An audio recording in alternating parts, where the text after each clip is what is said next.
তো ঠিক আছে, তো সকলকে আবারও গুড ইভিনিং। তো আশা করি সবাই ভালো আছে গরমের ভিতর।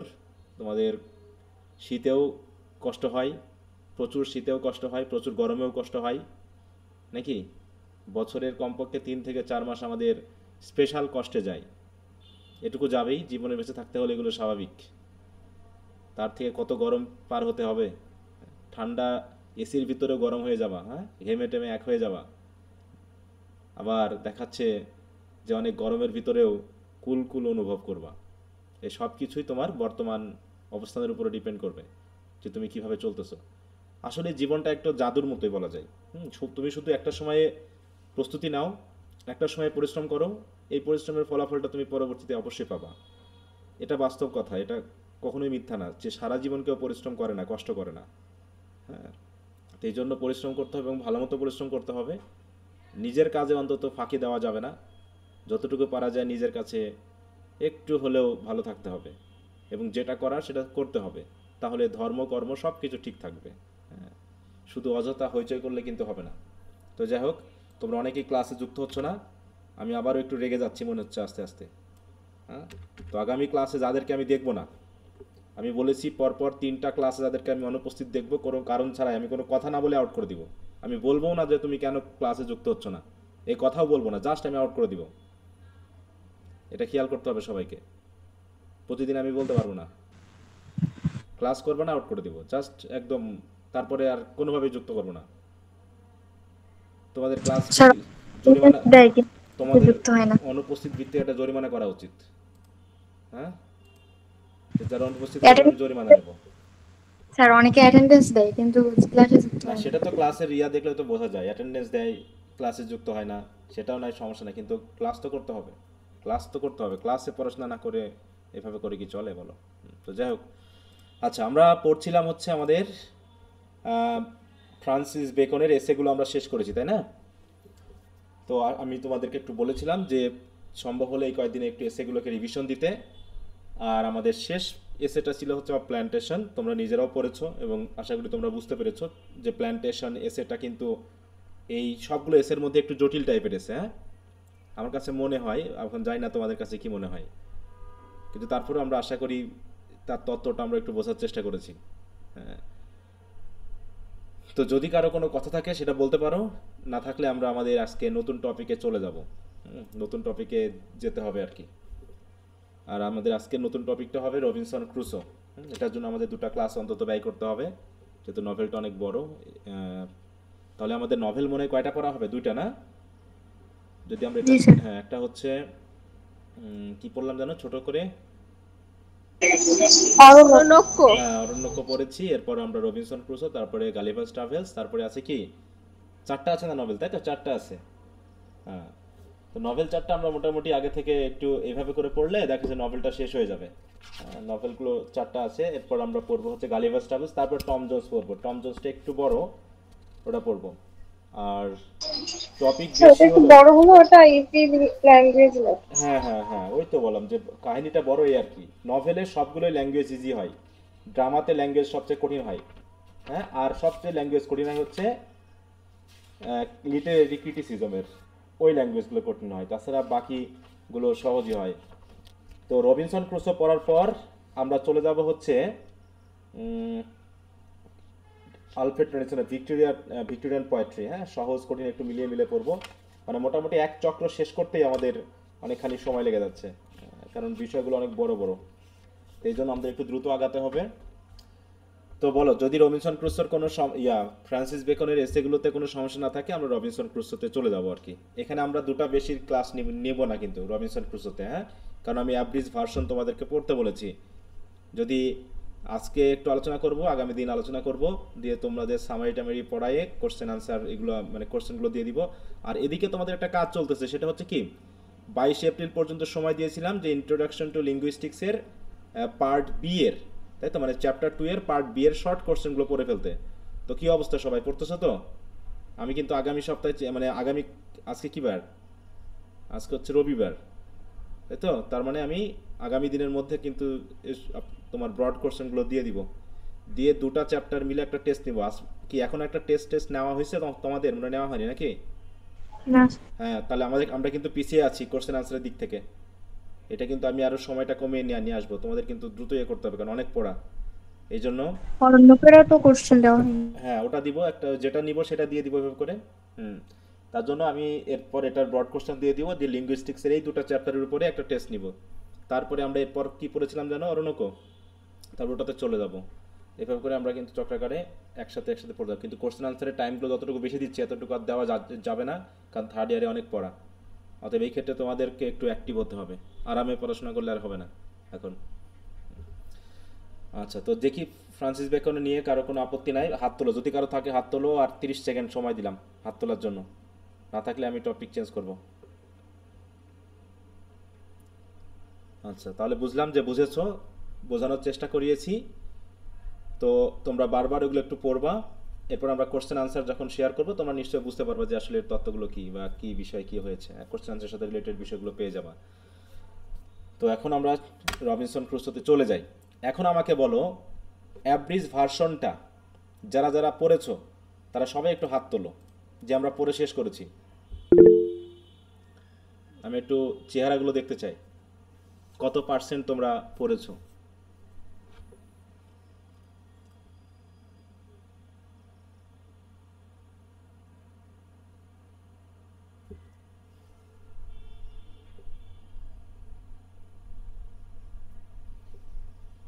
সতেরো জন হাত তুলেছো 67-র ভিতরে। দ্রুত হাত তুলতে হবে, হাত তোলার জন্য আবার 1 মিনিট সময় লাগলে তো হবে না। যারা যারা পড়েছো তারা হাত তোলো, আর যারা যারা পড়নি তারা পড়নি, আর কি বলবো। এর থেকে আর কত সময় দেওয়া যায়, 20-25 প্রায় 10-12 দিন সময় পেয়েছো। হ্যাঁ, এর ভিতরে যদি একটা, তো টেক্সট তো দূরের কথা, একটা সামারি যদি পড়ে শেষ না করো তাহলে আর কি পড়াশোনা করবো বলো। এত সহজ না, জীবনটা এত সহজ না, পড়াশোনা এত সহজ না, এত সহজভাবে নিলে হবে না। তো যাই হোক, তো ভাবলাম যে তোমরা প্রায় 100 জন স্টুডেন্ট আছো, তার ভিতরে হয়তো 30% স্টুডেন্ট তোমরা অ্যাভারেজ ভার্সনটা পড়েছো। তো ভালো কথা, 22 জনের আমি হাত তোলা পেলাম, 22 জন মানে 22 জন। তো আমি সবার হাত নামাই দিলে, এবার হচ্ছে টেক্সট কয়জন পড়েছো শুনি, টেক্সটটা পুরোটা পড়েছো কয়জন।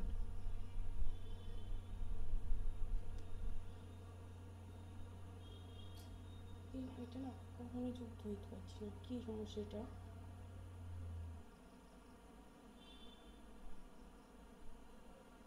তো আজকে ওদের ক্লাস আছে নাকি? Second year? হুম। কাদের ক্লাস?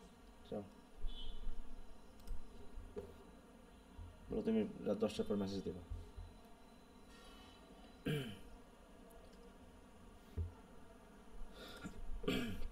আচ্ছা,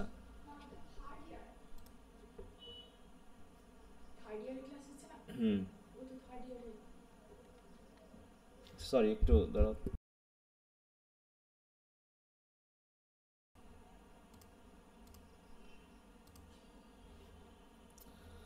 আচ্ছা, তাহলে টেক্সটটা পড়েছে হচ্ছে 8 জন। আমি একটু স্ক্রিনশট নিয়ে রাখি।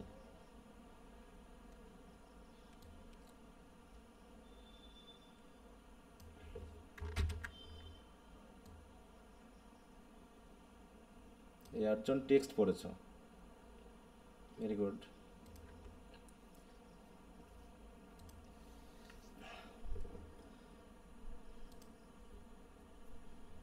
নভেলটা খুব ভালো আর কি, হ্যাঁ, পড়তে খুব ভালো লাগবে। যারা পড়েছো তারা বুঝতে পেরেছো যে মানে একটা গ্রাফিক ডেসক্রিপশন যাকে বলা হয়, একদম সিনেমার মতো, তাই না? সিনেমা দেখলে যেমনটা হ্যাঁ লাগে হ্যাঁ তার স্যার, থেকে একদম। ছোটবেলায় পড়ছিলাম বাংলাতে, হুম হুম এখন ইংরেজিতে এখন পড়া লাগে। ইংরেজিতে মানে পড়লাম। হ্যাঁ, একই ব্যাপার, মানে ছোটবেলায় বাংলাতে পড়ছি, অনেক ভালো লাগছে, হুম হুম এখন আরো জানা গল্প তো অন্যরকম ওই ভালো জন্য লাগে। একটু মজা লাগছে। হুম হুম হুম হুম।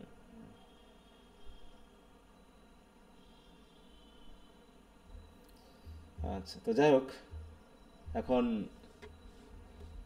যারা পড়েছো তারা তো বুঝেছো। এই সকল পড়াগুলো তোমার জীবনে হেল্প করবে, তোমরা এটাকে সময় নষ্ট মনে করো। আমার কাছে মনে হয় যে প্রত্যেকটা বিষয়ে যদি আমি আন্তরিকভাবে আমার চলার পথে যে কাজগুলো আসে সেগুলো যদি আমি করি, আমার চলার পথটা এমনি স্মুথ হবে এবং আমি সব কিছু ভালো মতো করতে পারবো। এটা খুবই মানে কি বলবো, পজিটিভ একটা দিক। তুমি ফলাফলটা কোন দিকে পাবা সেটা তুমি কিন্তু বুঝবে না, এবং ফলাফলের আশা করেও কাজ করো না, তুমি জাস্ট কাজটা আন্তরিকভাবে করো। ফলাফলটা পরের বিষয়।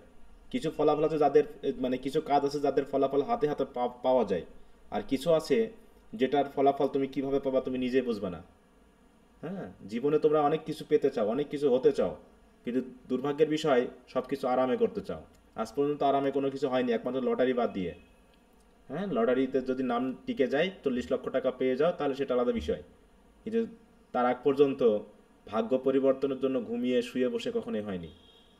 হুম, এই জন্য ভাগ্য পরিবর্তনের জন্য পরিশ্রম করতে হবে, পড়াশোনা করতে হবে। আর স্টুডেন্ট লাইফ হচ্ছে ভাগ্য পরিবর্তনের জন্য এই আধুনিক সময়ের জন্য সবচেয়ে জরুরি। আগে জমি জায়গার বাপের থাকলে পারে তার জীবন চলে গেছে, কিন্তু এখন তা হবে না। এখনকার জীবনটা সম্পূর্ণ আলাদা, খরচের জায়গার অভাব নাই। হ্যাঁ, তোমার খরচ করে তুমি সামলা মানে করতে পারবে না, এত কিছু তোমার চোখের সামনে।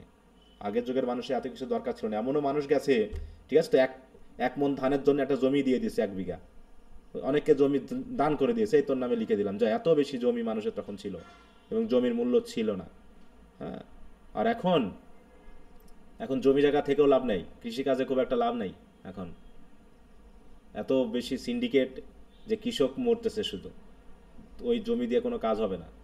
অতএব জীবনটাকে পরিশ্রম করেই আগাতে হবে। তো আমাদের শিক্ষিত সমাজের পরিশ্রমের জায়গাটা হচ্ছে পড়াশোনা করা, গবেষণা করা, এই জায়গাটা। হ্যাঁ, এই যে আমি তোমাদের সাথে গল্প করে কাটাচ্ছি, হ্যাঁ, আমার কি টেনশনবিহীনভাবে কিন্তু তোমাদের সাথে গল্প করছি, চলছি, তোমাদেরকে একটু হেল্প করছি, একটু পরিশ্রম করছি, কিন্তু সে আগের মতো না। এই চাকরিতে জয়েন করার আগ পর্যন্ত যে জীবনটা কাটিয়েছি, এমনকি চাকরিতে জয়েন করার 3 বছর পর্যন্ত আমি যে জীবনটা কাটিয়েছি, এখনকার জীবনটা সম্পূর্ণ আলাদা। হ্যাঁ, শুধু আমি তখনকার কথা একা একা ভাবি বসে বসে, যে তখনই আমার কাছে মনে হয় যে যে পরিশ্রমগুলো করেছি সেই পরিশ্রমগুলো অবশ্যই এখন তার ফিডব্যাক আসতেছে, ঠিক অনেকটা ওই সেভিং করার মতো। হ্যাঁ, একটা সময় আমি সেভিং করেছিলাম পরিশ্রম করার মাধ্যমে, এখন তার ফিডব্যাকটা কিছুটা হলেও পাওয়া যাচ্ছে। তো এই জন্য কখনো হাতে নাতে কোনো লাভ সবসময় পাওয়ার চেষ্টা করবা না। হ্যাঁ, শর্টকাট উন্নতির করার চেষ্টা করলে পারে সমস্যা, পরিশ্রমের মাধ্যমে করতে হবে। অনেক কিছুতে দেখছি, অনেক কিছুতে ঠেকছি। হ্যাঁ, কিন্তু জীবনে এই টিচিং পেশাতে এসে সবচেয়ে মানে ফিলটা করি আর কি, যে মানুষ কতখানি অসচেতন হয়। হ্যাঁ, মানুষের আকাঙ্ক্ষা অনেক বেশি কিন্তু কাজ করে কম, কথা বলে বেশি কিন্তু শোনে কম, বোঝে কম। এটা হচ্ছে সবচেয়ে বড় সমস্যা। আর ফেসবুকে গেলে তো বোঝাই যায়, ফেসবুক তো হচ্ছে একটা ডাস্টবিন। মানে কি, সেখানে মানে আমার সাথে দেখা হওয়ার তার সামর্থ্য নেই, বা সে আমার সামনে এসে কথা বলতে পারবে না, কিন্তু ফেসবুকে একটা কমেন্ট করতে বা গালি দিতে তার গায়ে বাঁধবে না। আছে না এরকম? ফেসবুক তো আমার কাছে ডাস্টবিন মনে হয়, এখানে সব কিছু আছে, অনেকটা ডাস্টবিনের মতো, যে যার মতো করে এখানে আবর্জনা ফেলতেছে, আবর্জনার পরিমাণই অবশ্য বেশি। হ্যাঁ, ওকে, তো একটু পড়াশোনা করো, যারা করছো না তারা একটু সতর্ক হও। আচ্ছা, তো সামারিটাও একটু অনেকখানি বড়। আমি এই যে রবিনসন ক্রুসের এইগুলো লাইভ বা এইগুলো অলরেডি শেয়ার করা আছে কিনা আমি জানি না, আজকে শেয়ার করে দিব। তোমাদের কাজ হবে আমি যেগুলো পড়াবো না সেইগুলো তোমাদের একটু পড়ে নেওয়া, বিশেষ করে পলিটিক্যাল রিলিজিয়াস সিচুয়েশন বা এই যে জায়গাগুলো, এগুলো একটু পড়তে হবে, কারণ আমাদের কোশ্চেনগুলো স্টোরি রিলেটেড হবে না। এখানে যা স্টোরি লাইন, এই স্টোরি লাইনটা কিন্তু ছোট, বুঝতে পারছো? মেইন যে প্লটটা সেটা ছোট, কিন্তু এর ডেসক্রিপশনটা অনেক বড়। আর এই ডেসক্রিপটিভ ওয়েতে তৎকালীন সময়ের রিলিজিয়াস, ইকোনমিক, কলোনিয়াল এই ব্যাপারগুলোকে কিন্তু তুলে ধরা হয়েছে। হ্যাঁ, ওই একটা স্টোরির মাধ্যমে তৎকালীন ধর্মীয়, রাজনৈতিক, অর্থনৈতিক, তাই তো, উপনিবেশিক সব বিষয়গুলো কিন্তু তুলে ধরার চেষ্টা করা হয়েছে, তাও আবার নট ডাইরেক্টলি বাট সিম্বলিকলি। এই জন্য এই ব্যাকগ্রাউন্ডগুলো আমাদেরকে ভালো মতো পড়তে হবে। আর যেহেতু আমরা সেকেন্ড ইয়ারে আমরা বেশ হিস্ট্রিটা একটু পড়ার চেষ্টা করেছি, তো এই হিস্ট্রি কিন্তু আমাদেরকে যথেষ্ট হেল্প করবে। এবং রবিনসন ক্রুসোর, তারপর হচ্ছে তোমার গালিভার ট্রাভেলসের এই রিলিজিয়াস ব্যাকগ্রাউন্ডগুলো কিন্তু সব একই ধরনের উপস্থাপনা, একই ধরনের আলোচনা। হ্যাঁ, যে তৎকালীন সময়ের মানুষকে কিন্তু মানুষের চিন্তাভাবনাকে তুলে ধরা হয়েছে। হ্যাঁ, তো আমরা প্রথমে একটু স্টোরি লাইনটা একটু দেখব, সামারি, আমি শুধু সামারি অংশটা একটু তোমাদের সাথে পড়বো, তা না হলে তো দেখা যাচ্ছে যারা তোমরা পড়োনি তাদের জন্য সমস্যা। প্রথমে আমি একটু ছোট করে, এইখানে যে ফুল বুক সামারি ছোট করে দেওয়া আছে, হ্যাঁ, যে পুরো বইটাকে ছোট করে মূল প্লটটাকে উপস্থাপন করা হয়েছে, সেই প্লটটা আমরা একটু পড়ি এই জায়গায়। হ্যাঁ, দেখো ফুল বুক সামারি, এগুলো আমি বিভিন্ন ইন্টারনেটের বিভিন্ন ইয়া থেকে সংগ্রহ করে এখানে নিয়ে এসেছি। তোমাদের বই যারা পড়েছে তাদের জন্য অনেকটা সুবিধা হবে। এখানে মৌলিক যে প্লটটা দেখো খুবই ছোট, কিন্তু এখানে বেশি কোনো কথা নেই প্লটটাকে যদি আমরা বুঝতে চাই। কিন্তু যদি পুরো গল্পটাকে না পড়ি তাহলে এই গল্প মানে এই বইটার কোনো জিস্ট বা কোনো কিছু আসলে আমরা বুঝবো না তেমনভাবে। তো যাই হোক, তাহলে নভেলটার নাম কি বলো তো? নভেলটার নাম কি? Robinson Crusoe. ক্রুসো। ক্রুসো বানানটা দেখো, একটু খেয়াল করো। ক্রুসো বানানটা কি? CRUSOE। এটা একটু খেয়াল করো। CRUSOE, Robinson Crusoe. দেখো তাহলে হচ্ছে সে কেমন ছিল দেখো। As a young and impulsive wanderer, মানে সে খুব মানে ঘুরতে পছন্দ করতো, হ্যাঁ, ট্রাভেল করতে পছন্দ করতো। তাই বলছে defied his parents and went to sea, সে তার পিতামাতার কথা না শুনে, এই গালিভারেরও কিন্তু একই ঘটনা, সে পিতামাতার কথা না শুনে সে মাঝে মাঝে চলে যেত সমুদ্রে ভ্রমণে। গালিভার্সে দেখলে তো বেশি পাবো, ওখানে সে কয়েকবার পিতামাতাকে, হ্যাঁ, মানে কি অমান্য করে সে সমুদ্রের উদ্দেশ্যে যাত্রা করেছে। এবং প্রত্যেকবার যখন সে যাত্রা করেছে তখনই সে কোনো না কোনো সমস্যায় পড়েছে। এইখানের প্রথম যে মানে কি বলবো অ্যালিগরি ভাবটা, সেটা হলো যে আমরা যতবার গডের আমরা এখানে প্যারেন্ট বলতে আমরা আমাদের গডকে নির্দেশ করতে পারি, যে যখনই আমরা গডের মানে গডকে অস্বীকার করে আমাদের নিজের পথে চলতে চেয়েছি ততবারই আমরা কিন্তু বিপদে পড়েছি। এরকম একটা অ্যালিগরিক্যাল সেন্স কিন্তু এখানে দেওয়া হবে, যে সে কি করলো, defied his parents and went to sea. Sea means এখানে সি রেফার করছে কি, দ্য ওয়ার্ল্ড, হ্যাঁ, which is completely unknown to us, এবং যার কোনো সীমা নেই, কিনারা নেই, এইরকম একটা জায়গা, হ্যাঁ, সে গেছে। He was involved in a series of violent storms at sea, আর যখনই সে সমুদ্রে গেছে তখনই সে মানে কোনো না কোনো তীব্র ঝড়ের মুখে পড়েছে। and was warned by the captain that he should not be a seafaring man, এবং সেখানের ক্যাপ্টেনরাও তাকে মাঝে মাঝে, জাহাজের ক্যাপ্টেনরাও মাঝে মাঝে কি করেছে, তাকে সতর্ক করে দিয়েছে যে তোমার সিফেয়ারিং ম্যান হওয়া উচিত না। ঠিক আছে তো? তাহলে সে যখন পালিয়ে গেল বাড়ির থেকে, পিতামাতার কথা না শুনে সে সমুদ্রে গেল, তাহলে যে জাহাজে করে সে গিয়েছিল সেখানকার ক্যাপ্টেনরা তাকে নিষেধ করেছে যে তুমি বাড়ি ফিরে যাও, তোমার এখানে থাকা ঠিক হবে না। কিন্তু যেহেতু সে পালিয়ে এসেছে, কি করবে? Ashamed to go home, Crusoe boarded another ship and returned from a successful trip to Africa. তো ওই প্রথম জাহাজ বাদ দিয়ে পরের জাহাজে গেল। Taking off again, Crusoe met with bad luck and was taken prisoner as Sale. তাহলে সেখানেও দেখো আবারও, তাহলে প্রথমবার তাকে নিষেধ করা হলো, সে জাহাজ চেঞ্জ করে অন্য জায়গাতে গেল, তা যা হোক সেখানে সে সাকসেসফুলি আফ্রিকাতে সে গেল।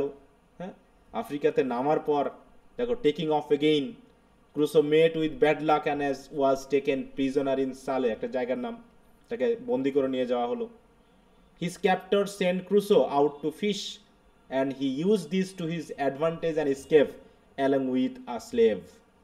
হ্যাঁ, সে হিজ ক্যাপ্টরস মানে যারা তাকে বন্দি করেছে তাকে মাছ ধরতে পাঠিয়েছিল, সেখান থেকে সে সুযোগ বুঝে পালিয়ে আসলো। ঘটনাটুকুই এতটুকুই, এইটুকুর মধ্যে কি এইটুকুই কাহিনী, নাকি এর ভিতরে অনেক গল্প আছে? বলো। অনেক গল্প অনেক আছে। গল্প আছে না? হ্যাঁ, প্রকৃতির বর্ণনা আছে, মানে কি বলবো, চোখ বন্ধ করে যেন সেই, এখন তো মোটামুটি ডিজিটাল যুগে অনেক গেম টেম আছে না, অনেক রাইড আছে যেগুলোতে চড়ে আমরা পাহাড়ের উপরে ভাসতে পারি, এরকম সেই ধরনের গ্রাফিক ডেসক্রিপশন আমরা পাবো। মানে এই গল্পগুলো পড়তে গিয়ে মাঝে মাঝে রাতে ঘুম আসতো না যে এরপরে কি ঘটলো, এরপর কি হবে, এইরকম একটা ব্যাপার ঘটতো। আমি আমার ফুফুর বাসায় যখন থাকতাম, ঠিক আছে, বা তখন তো আমাকে ইয়ে করতো, বিশেষ করে নভেলগুলো পড়তে গেলে রাতকে হয়ে যেত, এসে বলতে এই ঘুমা, হ্যাঁ এখনো জাগে আছিস, সেটা না পড়ে এটা ঘুম আসতে যায় না, হ্যাঁ এরকম আর কি বিষয়টা। তো যাই হোক, he was rescued by a Portuguese ship and started a new adventure. He landed in Brazil and after some time he became the owner of a sugar plantation. প্ল্যান্টেশনের নাম আমরা কোথায় পেলাম? ফ্রান্সিস বেকনের এসে না, তৎকালীন সময়ে সুগার প্ল্যান্টেশনটা খুব মারাত্মক ছিল। Hoping to increase his wealth by buying slaves. দেখো সে কিন্তু ওখানে গিয়ে নতুন ব্যবসা শুরু করলো। He aligned himself with other planters and undertake a trip to Africa in order to bring back a ship load of slaves. সেও স্লেভস, দেখো এখানে কিন্তু ওই যে স্লেভের ব্যাপারটা কিন্তু আমরা পাচ্ছি এই সময়ে। হ্যাঁ, রবিনসন ক্রুসোর সময়ে মানে যে গালিভার ট্রাভেল, জোনাথন কি, দেখো তো আমি নামটা ভুলে যাচ্ছি বারবার, রাইটারের নাম কি বলো তো? Sir Jonathan Swift. Jonathan Swift. হ্যাঁ, জোনাথন সুইফট। Daniel Defoe. হ্যাঁ, ড্যানিয়েল ডিফো। হ্যাঁ, ড্যানিয়েল ডিফো, ইয়েস। ডিফোর বানান আর ক্রুসোর বানানটা খেয়াল করো তো। Daniel Defoe. ক্রুসো আর ডিফো বানানে কি শেষের দিকে লিঙ্ক মিল আছে না? জি স্যার। জি স্যার। ওই ডিফো।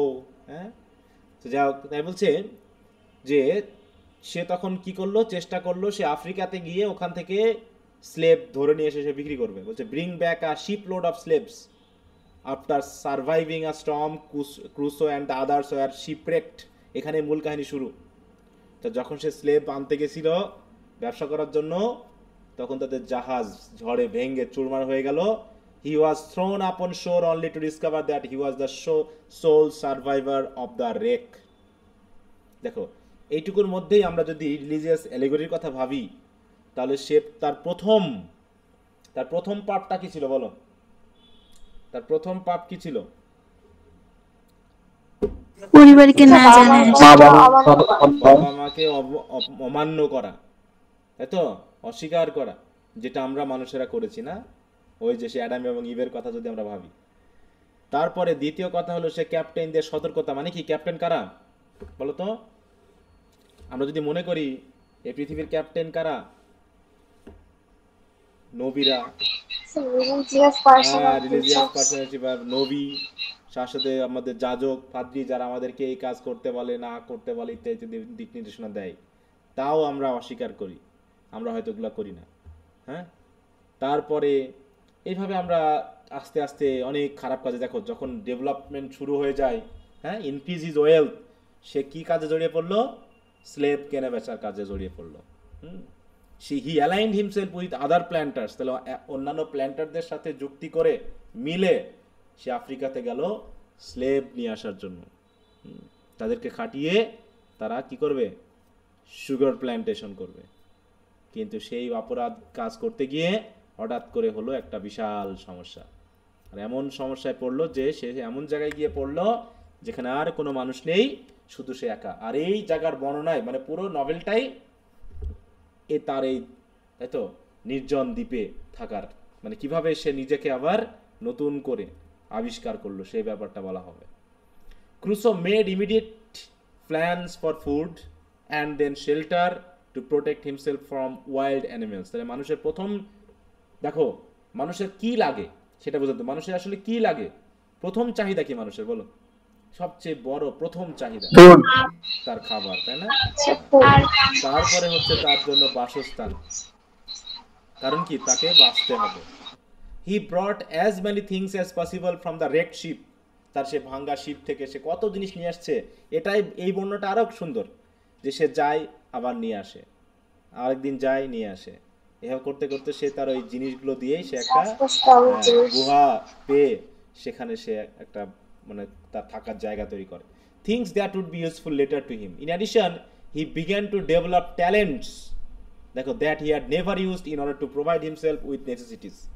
এবং তার এই কাজের মাধ্যম দিয়ে তার এই একাকিত্বের সময় সে বুঝতে পারে যে সৃষ্টিকর্তা তার ভিতরে কত ট্যালেন্ট দিয়েছে, কিভাবে সৃষ্টিকর্তা আমাদের পৃথিবীতে বেঁচে থাকার জন্য আমাদের ভিতর থেকেই অনেক কিছু আমরা আবিষ্কার করতে পারি, জানতে পারি।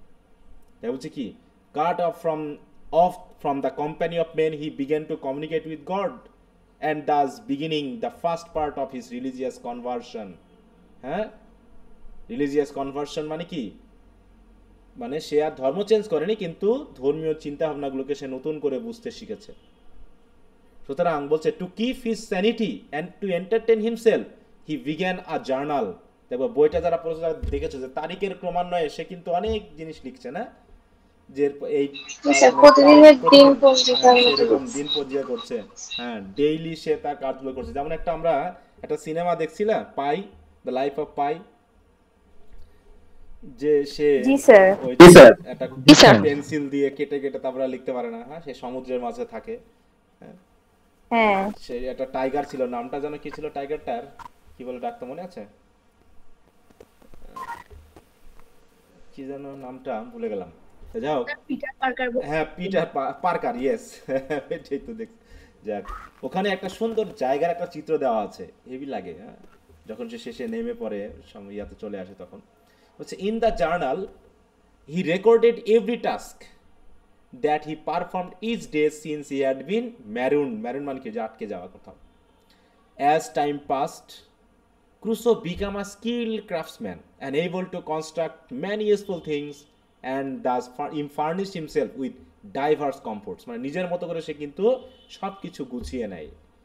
He also learned about farming, সেখানে সে চাষ শুরু করে, তারপরে একটা ছাগল ধরে নিয়ে এসে সে অনেকগুলো ছাগল পরে করে ফেলে, খোয়ার তৈরি করে। As a result of some seeds which he brought with him, an illness prompted some prophetic dreams.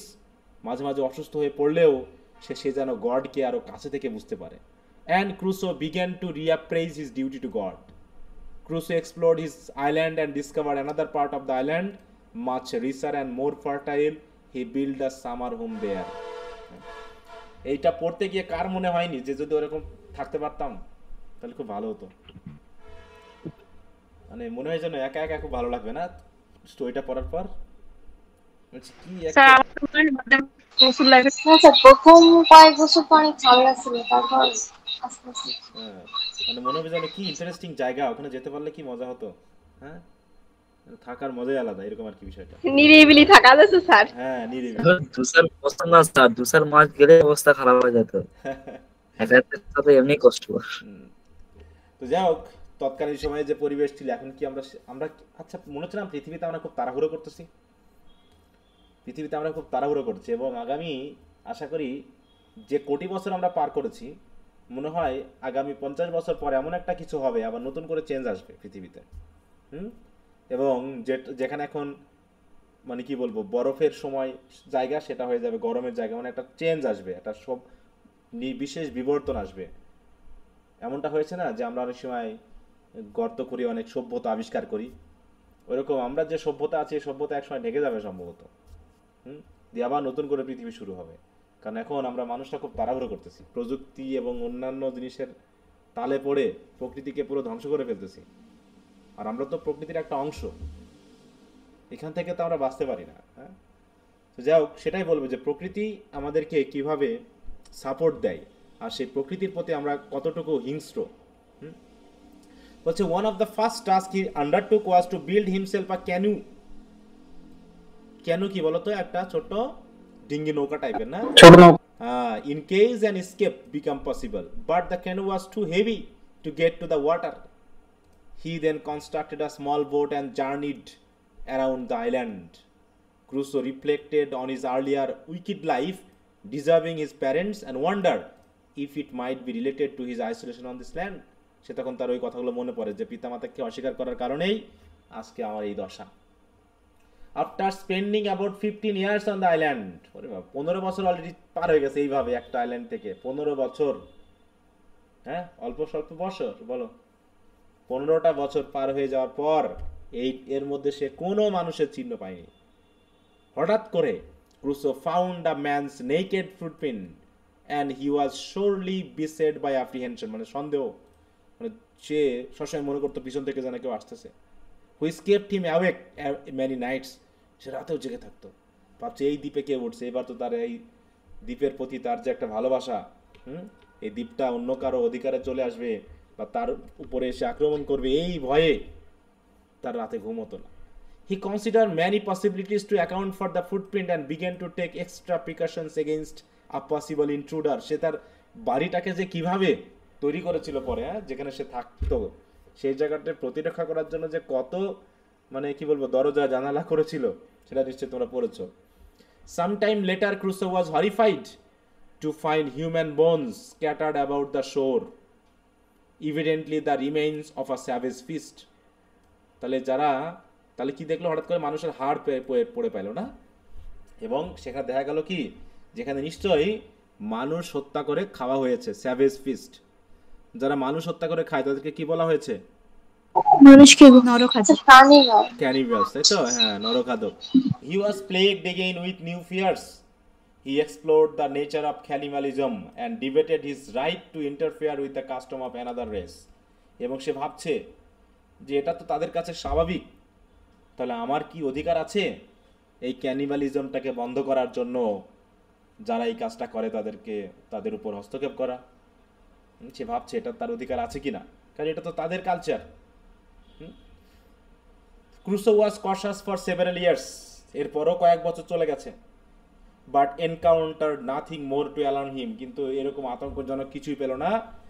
তারপরে পেল কি, দেখো, he found a cave which he used as a storage room, and in December of the same year he spied cannibals sitting around a camp fire. তারপর দেখলো এক camp ফায়ারে, তাই তো, camp ফায়ারে কি কিছু ক্যানিভাল বসে আছে। He did not see them again for quite some time, তারপরে আবার অনেক দিন দেখা নেই। Later Crusoe saw a ship in distress, but everyone was already drowned on the ship and Crusoe remained companionless. তারপর দেখলো, একদিন হঠাৎ করে দেখলো একটা জাহাজ খুব বিপদে পড়ছে, এবং ওখানে আর মানে সবাই মারা গেছে, কাউকেই আর উদ্ধার করা যায়নি, তাই তাকে একাই থাকতে হলো। বলছে, however he was able to take many prisoners from this newly wrecked ship, কিন্তু ওই শিপের কিছু মানুষ ছিল যাদেরকে ধরে রাখা হয়েছিল প্রিজনার হিসেবে, তো সরি প্রভিশনস, ম্যানি প্রভিশনস মানে খাবার দাবার, এগুলো ওখানে ছিল, সেগুলো সে নিয়ে আসে। সাম টাইম লেটার, তারও কিছুদিন পরে, cannibals landed on the island and a victim escaped. তারপর দেখলে একজন পালিয়ে গেছে। হ্যাঁ, এই পালানো লোকটাকে বাঁচাতে গিয়েই মোটামুটি সে কয়েকজনের সাথে এভাবে আস্তে আস্তে পেয়ে যাবে সঙ্গী। Crusoe saved his life, named him Friday, তার নাম দিল কি, ফ্রাইডে, এবং তাকে সে ভাষাও শেখায় না, taught him English. Friday soon became Crusoe's humble and devoted slave. নভেলের শেষে ক্রুসো কোথায় যায় বলো তো? নভেলের শেষে আর ফ্রাইডে কোথায় যায়? ফ্রাইডে কি দ্বীপেই থাকে না ইয়ার সাথেই চলে যায়? আলাদা চলে যাও, ওনার সাথে ছিল না।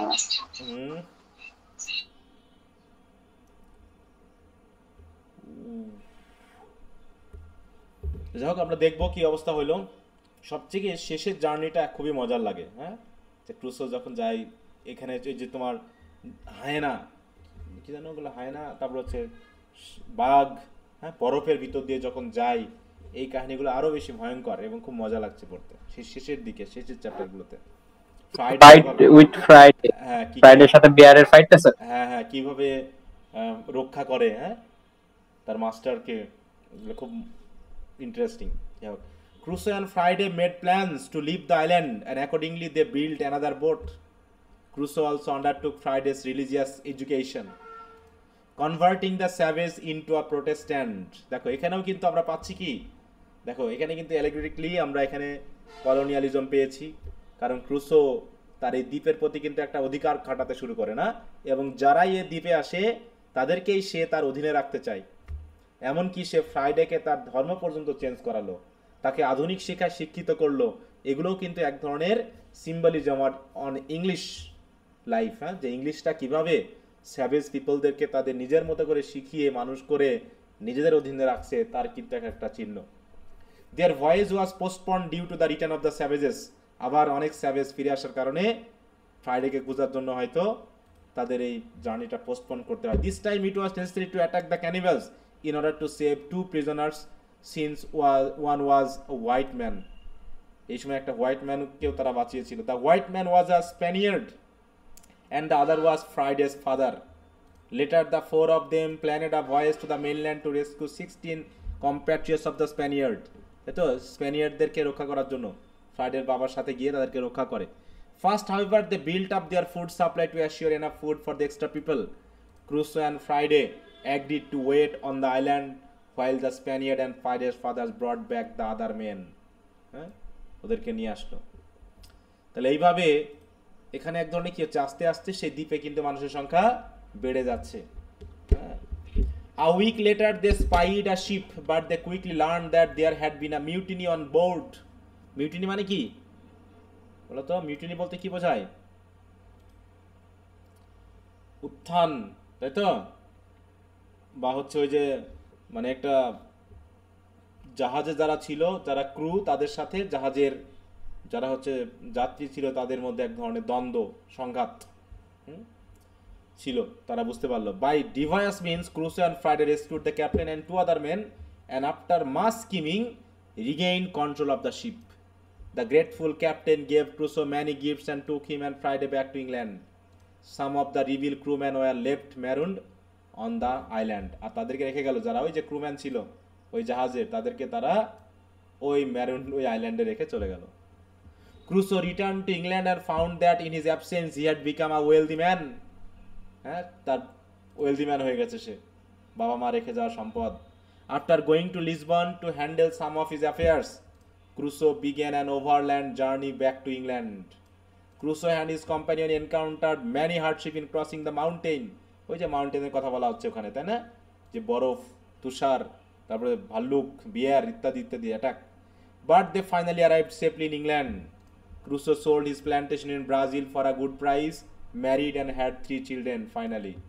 However, he was pursued to go on yet another voyage and he visited his own island where there were promises of new adventure to be found in a later account. হ্যাঁ, যে আরও অ্যাডভেঞ্চারাস বর্ণনা করবে এই বলে নভেলটা শেষ করে দেওয়া হয়। তো এই হচ্ছে প্লটটা ছোট, বললাম তো, গল্পের যে মূল কাঠামোটা সেটা ছোট, কিন্তু মূল গল্পটা যদি আমরা না পড়ি তাহলে এর যে মজাটা সেটা আসলে পাওয়া যাবে না। হ্যাঁ, তো এখানে আর একটু ছোট করে সামারি দেওয়া আছে, মানে এখানে সাল তারিখ সহ, এগুলো তোমরা একটু ভালো করে আবার একটু পড়ে নিবা। এখন দেখো এখানে চ্যাপ্টার ওয়াইজ যে সামারিটা এখানে দেওয়া আছে, তোমরা যারা বড় অ্যাভারেজ সামারিটা পড়েছো তাদের জন্য অনেকখানি সহজ লাগবে। তো এখানে জাস্ট অ্যানালাইসিস সহ সামারিটা দেওয়া আছে। এখন এখানে আসলে আমি পড়ানোর কিছু পাচ্ছি না তোমাদের, হ্যাঁ, কারণ ল্যাঙ্গুয়েজগুলো খুবই ছোট, এখানে আমি পড়ানোর কিছু পাচ্ছি না বা তেমন কিছু নাইও। কারণ এই ছোট ছোট করে বলে খুব একটা মজা পাওয়া যাবে না, কারণ পুরো ব্যাপারটাকে যদি না বুঝতে পারো, নিজে যদি না পড়ো, তাহলে নভেলের মানে মজাটা যেটা সেটা কিন্তু পাওয়া যাবে না। তো অন্তত যারা অ্যাভারেজ ভার্সনও পড়োনি তাদের আমি একটা কাজ দিব, এই শিটের যে আমি সামারিটাকে একটু শর্ট করে দিয়েছি, যদিও যেহেতু এখানে টোটাল চ্যাপ্টার আছে কয়টা জানো তো? টোটাল চ্যাপ্টার কয়টা আছে কেউ বলতে পারবা? 31টা। হ্যাঁ, 31টা চ্যাপ্টার আছে। হ্যাঁ, 31টা চ্যাপ্টার। তো 31টা চ্যাপ্টারে যদি আমরা এক পেজ করেও ধরি তাও তো 31 পেজ হয়ে যায়, তাই না? তার সাথে একটু অ্যানালাইসিস আছে যেগুলো তোমাকে হয়তো মিলিয়ে দিবে। তো এই জন্য একটু তোমাদের একটু কাজ দিচ্ছি, সেটা হলো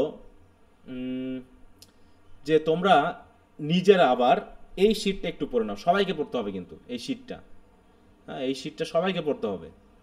যারা অ্যাভারেজ ভার্সন পড়োনি তারা তো অবশ্যই পড়ে নিবা, কিন্তু আপাতত এই শিটটা সবাইকে পড়তে হবে, মনে থাকবে?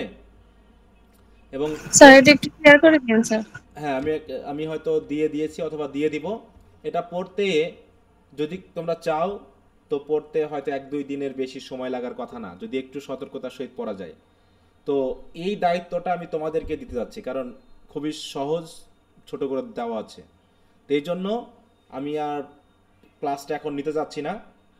তোমাদের এখন থেকেই এই যে আমি পড়ালে পারে যে সময়টা বেশি নষ্ট হবে, কারণ কথা হবে বাড়তি, বরং এখন তোমরা নিজেরা, আমি শিটটা এখনই শেয়ার করে দিচ্ছি, ঠিক আছে? তোমাদের কাজ হবে রাত 11টা-12টা পর্যন্ত হলেও যতটুকু পড়া হয় এই শিটের অর্ধেক হলে পড়ে ফেলবে, এবং আগামী দিনের মধ্যে আগামী ক্লাসের আগে পুরো শিটটা কিন্তু পড়ে ফেলতে হবে।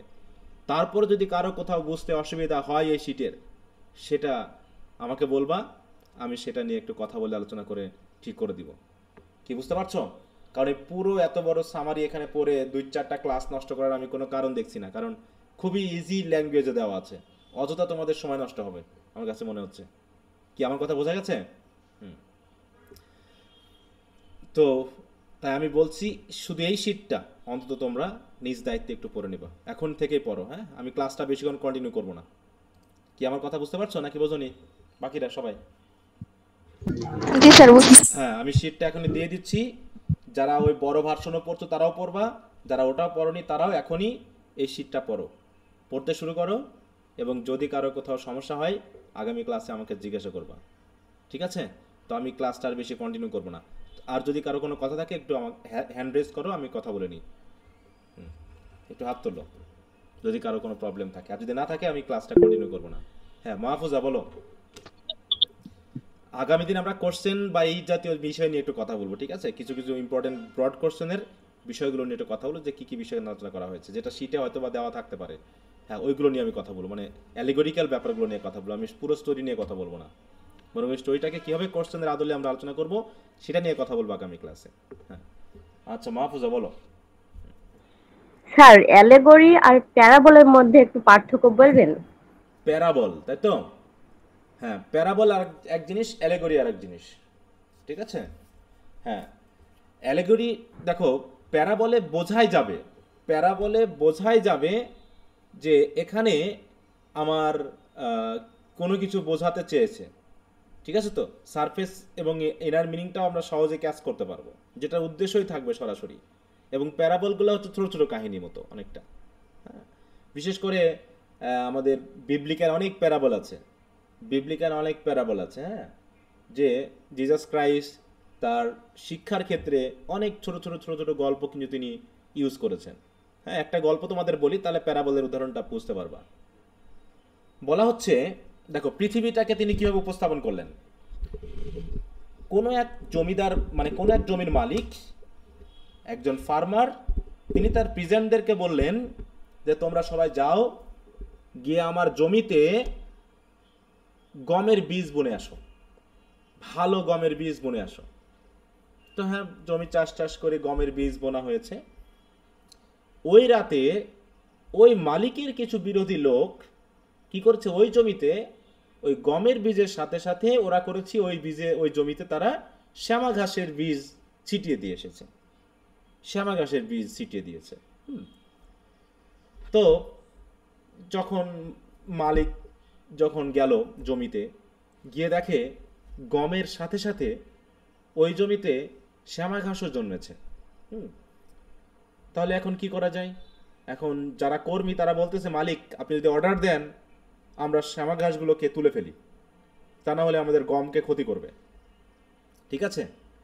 তখন মালিক বলতেছে, না, গমের সাথে সাথে শ্যামা ঘাসগুলো বাড়তে থাকুক, তা না হলে গমের এবং শ্যামা ঘাসের চেহারা এত সিমিলার যে তোমরা শ্যামা ঘাস তুলতে গিয়ে তোমরা আমার গম গাছও তুলে ফেলতে পারো।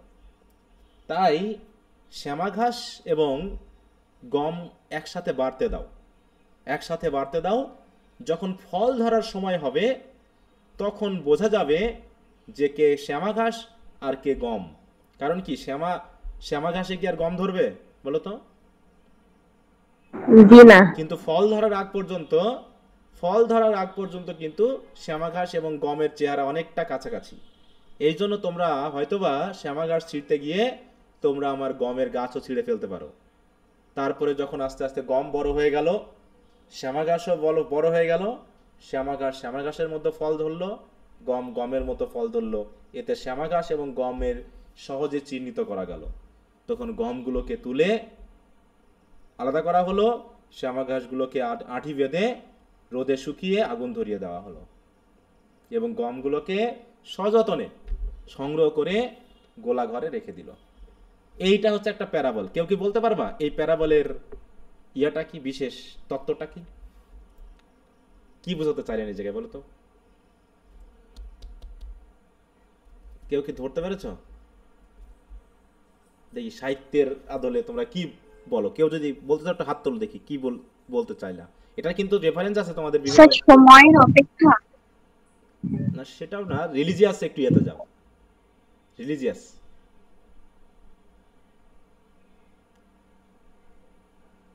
এই পৃথিবীতে মানুষরা হচ্ছে, মনে করো মানুষ যখন তিনি সৃষ্টি করলেন, এটা গডকে বোঝানো, মালিক মানে গডকে বোঝানো হয়েছে, ঠিক আছে তো? আর তিনি কি সৃষ্টি করলেন? মানুষ সৃষ্টি করলেন। কিন্তু শয়তান এসে মানুষের মধ্যে সে শ্যামাবীজ বপন করে দিল। এখন এখন শয়তানের অবস্থান কি আমরা বুঝতে পারি? নাকি শয়তান তো মানুষের ভিতরেই থাকে? তাহলে মানুষ আর শয়তানকে কি আলাদা করা যায়? বলো তো। না স্যার। হ্যাঁ, কে ভালো মানুষ আর কে খারাপ মানুষ তুমি কি বলতে পারবা? দেখে কি বোঝা যাবে? চেহারা দেখে? চেহারা দেখে না কি বোঝা স্যার, যাবে? কাজের মাধ্যমে বোঝা যাবে। কাজের মাধ্যমে বুঝতে হবে।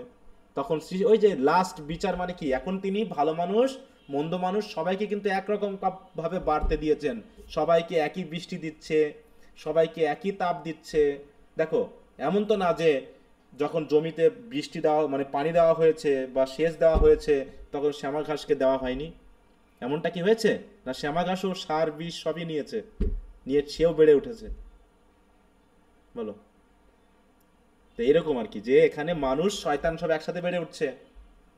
মানে জমির মালিক যেমন সার দিয়েছে সবাই গ্রহণ করেছে ইকুয়ালি, কাউকে বাস বিচার করেনি, সবাইকে সমানভাবে বাড়তে দিয়েছে। পৃথিবীতেও তেমনই, গড চাইলে তো যে কোনো ফুৎকারে শয়তানদেরকে কাভার করে ফেলতে পারে, কিন্তু তিনি তো করেননি। তিনি বলতেছে যাদেরকে দায়িত্ব দেওয়া হবে তারা হয়তোবা ভুল করে আমার কিছু ভালো মানুষকেও কি নষ্ট করে ফেলতে পারে। এ কারণেই কি করা হচ্ছে, তিনি সবাইকে সমানভাবে বাড়তে দিচ্ছেন। কিন্তু কিয়ামতের সময় ওই যে গম সংগ্রহ করা, কেটে ফেলা, কিসের সময়? কিয়ামতের সময় না? তখন তিনি গম মানে ভালো মানুষ আর হচ্ছে শ্যামা ঘাস খারাপ মানুষকে আলাদা করবেন, দিয়ে খারাপ মানুষকে আগুনে ফেলবেন আর ভালো মানুষগুলোকে সযত্নে তার অ্যাবোর্ডে আশ্রয় দিবে। এই হচ্ছে একটা প্যারাবল, বুঝতে পারছো? হুম। জি স্যার, তাহলে অ্যালেগরিটা যদি একটু হ্যাঁ, দাঁড়াও, বুঝিয়ে দিতেন। আসছি, এবার ওটা বলছি। দেখো,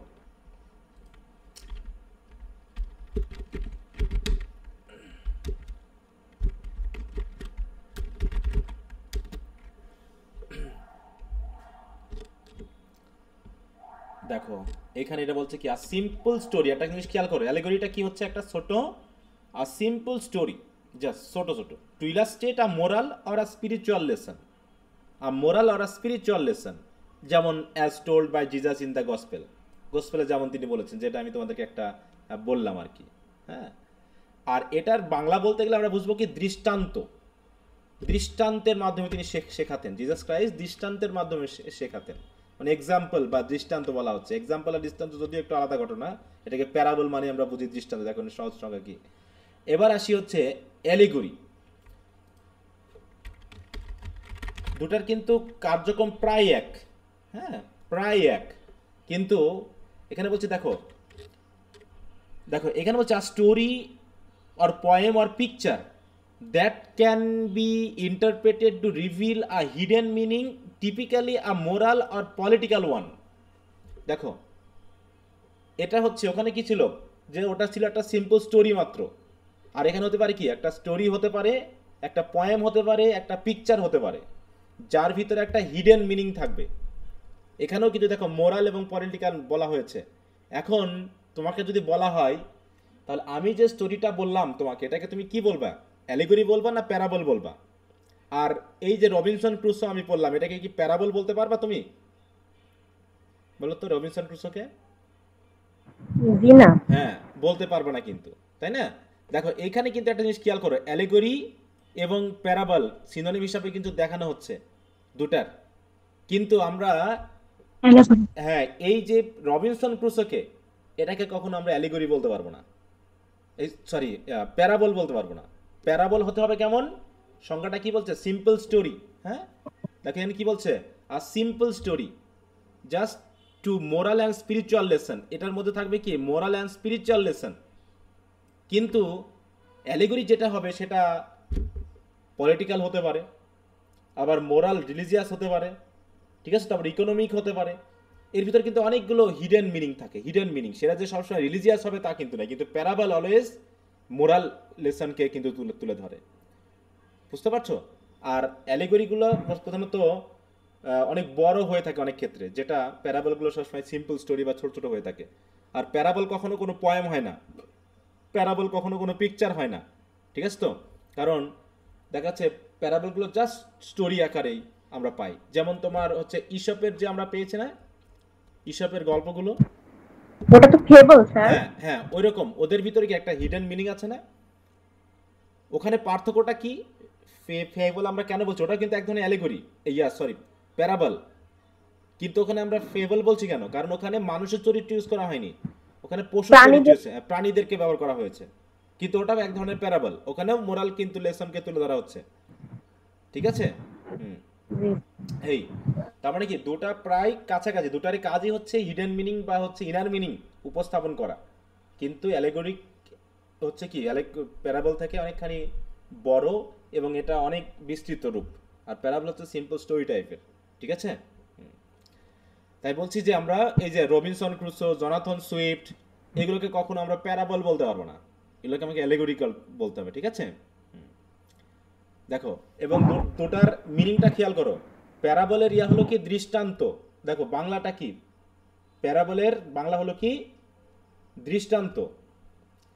আর অ্যালেগরির মিনিংটা কি দেখো তো, রূপক কাহিনী। রূপক। হ্যাঁ, রূপক কাহিনী। ঠিক আছে? তো এখানে দেখো বলছে রূপক কোনো কিছু। আচ্ছা, তো এই হলো ব্যাপার। দেখো এখানে বলছে কি অনেক ইভেন্ট হতে পারে, মানে মূল কথা হলো এটা একটু বিস্তৃত আর কি, হ্যাঁ বড়, যেটা প্যারাবল থেকে অনেক বড়। আচ্ছা, তাহলে এই শীটে যদি আমরা দেখি, দেখো শেষের দিকে আমি এগুলো একটু দিয়েছি তোমাদের, কোশ্চেনের সাথে অনেকখানি রিলেটেড। কি বলছে, এই যে দেখো, রবিনসন ক্রুসো আর religious allegory of redemption and spiritual awakening. হ্যাঁ, এটা গুরুত্বপূর্ণ একটা কোশ্চেন। তারপর হচ্ছে Robinson Crusoe and allegory of colonialism and imperialism. এই কোশ্চেনগুলো ঘুরে ফিরে আসে, এই দুটো কোশ্চেন কিন্তু খুবই গুরুত্বপূর্ণ। হ্যাঁ, আর তাছাড়া সামারি আছে, আর এমনি সিম্পল কাহিনী আছে এই। আচ্ছা, তারপরে আর কারো কোনো কথা আছে? আচ্ছা, তো যদি না থাকে তো এই শিটটা আমি শেয়ার করে দিচ্ছি, যদি শেয়ার করা না হয়ে থাকে, আর যদি শেয়ার করা হয়ে থাকে তোমরা নিয়ে এখনই পড়তে শুরু করো, যেন আগামী ক্লাসের আগে পুরো শিট আমি রিডিং পড়া দেখতে চাই। মুখস্থ কাজ পরে, রিডিং পড়ার মাধ্যমে তোমরা একদম প্রথম থেকে শেষ পর্যন্ত একটা ওয়ার্ডও যেন বাদ না যায়, এইভাবে পড়তে হবে সবাইকে। ঠিক আছে? তোকে আমি রাখলাম তাহলে, তো সকলকে গুড নাইট। Okay, by.